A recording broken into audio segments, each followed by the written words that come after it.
کیا ہو گیا کہ ایک طرف بندہ پیش کر رہا ہے اور دوسری طرف وہ یعنی سوال بھی کر رہا ہے اور وہ اللہ رب العزت سے کر رہا ہے. پھر بندہ کہتے ہیں اہدنا الصراط المستقیم صراط الذین انعمت علیہم غیر المغضوب علیہم ولا الضالین. تو اللہ تعالیٰ کہتے ہیں کہ یہ میرے بندے کے لیے ہے اور میرا بندہ جو مجھ سے سوال کرے گا تو میں اس کے سوال کو پورا کروں گا. چلو جی. فخلص هؤلاء لعبده كما خلص الأول له تعالى فعلم من هذا وجوب قراءة الحمد لله رب العالمين فمن لم يقرأها فما صلت صلاة المقسومة بين الله وبين عبده. کہتے ہیں کہ یہ جو ہے نا خالص جو ہے یہ بندہ جو ہے یہ مطلب پہلی جو چیز اس ساری عبارت سے یہ حدیث سے یہ بات واضح ہو گئی کہ اب وہ بندہ جو ہے خالص اللہ تعالیٰ کی طرف متوجہ ہے اور خلوص دل کے ساتھ اور قلب کی گہرائیوں کے ساتھ. تو کہتے ہیں اس سے یہ بات معلوم ہو گئی کہ الحمدللہ کی قرات جو ہے نا وہ واجب ہے. اور فلم یقراہا تو جو آدمی سورۃ فاتحہ کو نماز میں نہ پڑھے تو اس کی نماز نہیں ہے جو ہے نا. تو کہتے ہیں اس کی وجہ یہ ہے کہ سورۃ فاتحہ کے اتنے ہیں. حضرات گرامی، حضور اکرم صلی اللہ علیہ وبارک وسلم نے فرمایا ہے کہ قراءۃ الامام قراءۃ لہ، کہ ایک امام جو ہے جب وہ قراءت کرتا ہے تو اس کے پیچھے جو نمازی ہوتے ہیں تو وہ اس کی مطابعت میں ہوتے ہیں. اور قرآن حکیم فرقان حمید میں بھی جو اللہ تعالیٰ نے فرمایا وہ یہی ہے وَإِذَا قُرِئَ الْقُرْآنُ فَاسْتَمِعُوا لَهُ وَأَنصِتُوا، کہ آپ سنو اور خاموش رہو.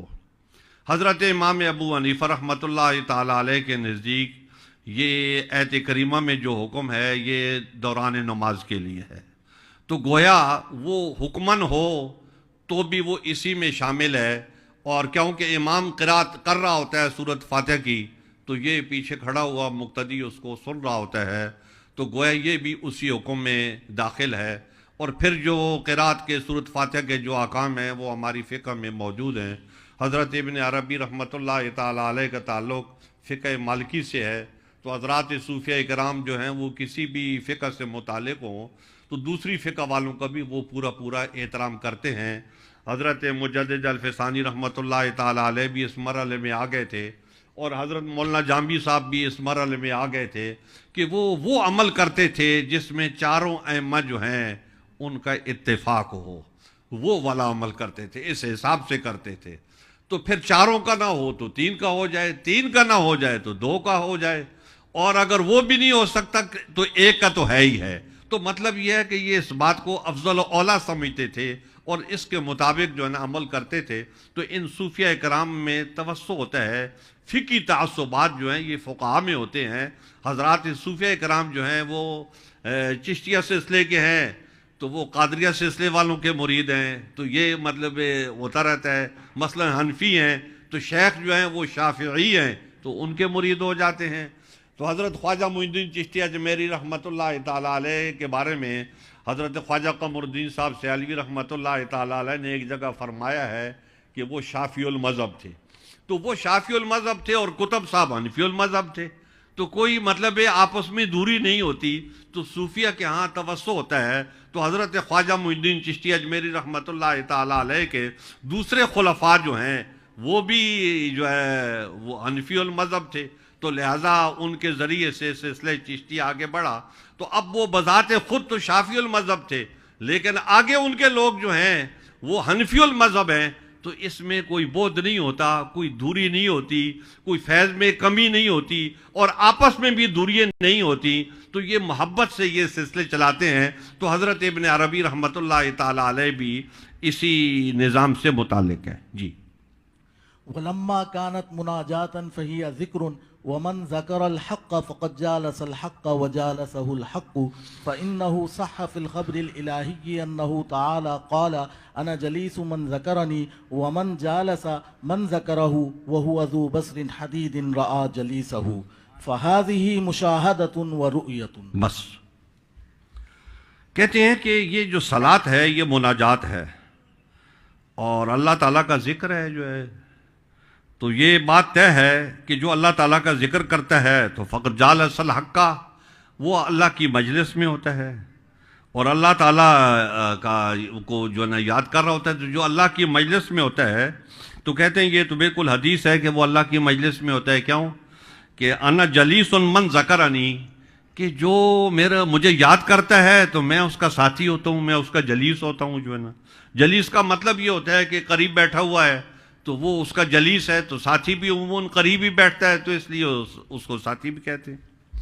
تو یہ فرماتے ہیں کہ ومن جالس من ذکرہ فهو ذو بصر حدید، کہتے ہیں کہ جو آدمی اللہ رب العزت کا جلیس ہے تو وہ بڑا زود فہم ہوگا، وہ اس کی فہم جو ہے وہ بہت بلند ہوگی. جو ہے نا بلند اس لیے ہوگی کہ رآ جلیسہ فہذی مشاہدۃ ورؤیۃ، کہ وہ اپنے جلیس کو دیکھے گا کہ وہ بڑا ذہین فتین ہوگا اور ظاہری طور پہ بھی اس کی بصارت جو ہے نا وہ بہت تیز ہوگی، تو وہ اپنے جلیس کو دیکھے گا. تو کہتے ہیں یہی تو مشاہدہ ہے اور یہی تو رؤیت ہے، اور یہی جو ہے نا وہ حدیث شریف میں بھی ہے، اور یہاں پر بھی وہ یہی بات کہہ رہے ہیں کہ جس کو یہ رؤیت حاصل ہے، یہ مرتبہ حاصل ہے مشاہدے کا، اور وہ نماز میں حاصل ہوتا ہے.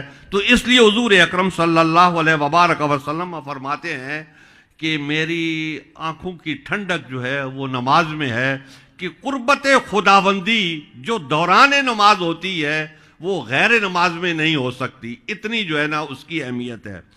تو پھر یہ فرماتے ہیں فَإِن لَمْ يَكُنْ ذَا بَصَرٍ لَمْ يَرَهُ، کہ اگر وہ بصیرت والا نہیں ہے، اگر وہ ذہین و فتین نہیں ہے، اگر وہ جو صوفیہ اکرام کا نظام ہے اس میں تیز نہیں ہے، تو وہ اس کو رؤیت نہیں ہو سکتی. جو ہے نا وہ رؤیت نہیں پا سکتا.